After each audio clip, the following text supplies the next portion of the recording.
Oh, this is precious. Idaho State Senator Sheryl Nuxoll. Interesting name. She had some fascinating thoughts on Obamacare. She is, you know what, I'll let her words do the talking for her. Quote, "The insurance companies are creating their own tombs. Much like the Jews boarding the trains to concentration camps, private insurers are used by the feds to put the system in place because the federal government has no way to set up the exchange. Based on legislation and the general process that is written toward this legislation, the federal government will want nothing to do with private insurance companies. The feds will have a national system of health insurance, and they will eliminate the insurance companies." So you heard that right. She's comparing Obamacare to the Holocaust. Stay classy there, Sheryl.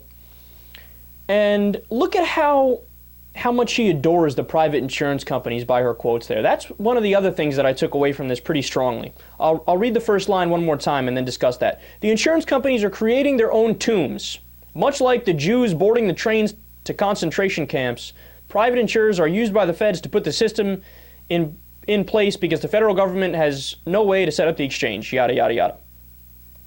So, I mean, look how much the propaganda has been drilled into her head. That, of course, the insurance companies are good, and the meddling federal government is always getting in the way, and they're going to try to make them extinct, which, by the way, is also completely made up. What is she basing that on? Nothing.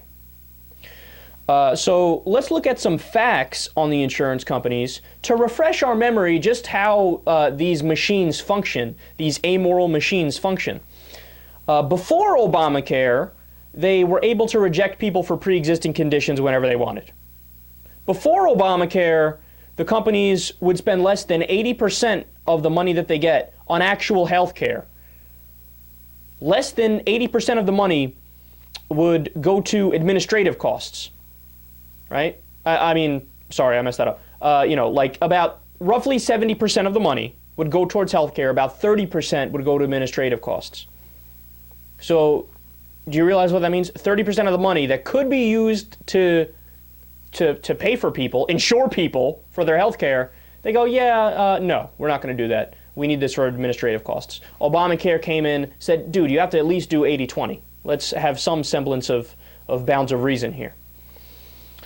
And before Obamacare, they had a process called recission. How many of you guys have heard of recission? This means they look in your past for any little thing you didn't disclose to them, and they use that as a justification to deny you coverage. So one of the classic examples that I read about, I've been astonished ever since I read about it a couple of years ago. A woman had acne and she didn't disclose it to her insurance company. The company said, okay, that's nice. We're not going to cover your cancer. Not kidding.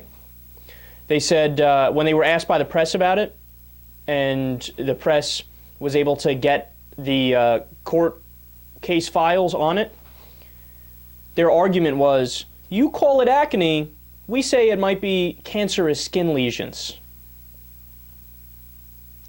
You sneaky motherfuckers, you. So it's funny how Obamacare was accused of having death panels, when, if anything, the health insurance companies, as they existed, were more like death panels. But no, according to Idaho State Senator Sheryl Nuxoll, health insurance companies are like the Jews in the Holocaust. It's cringeworthy just saying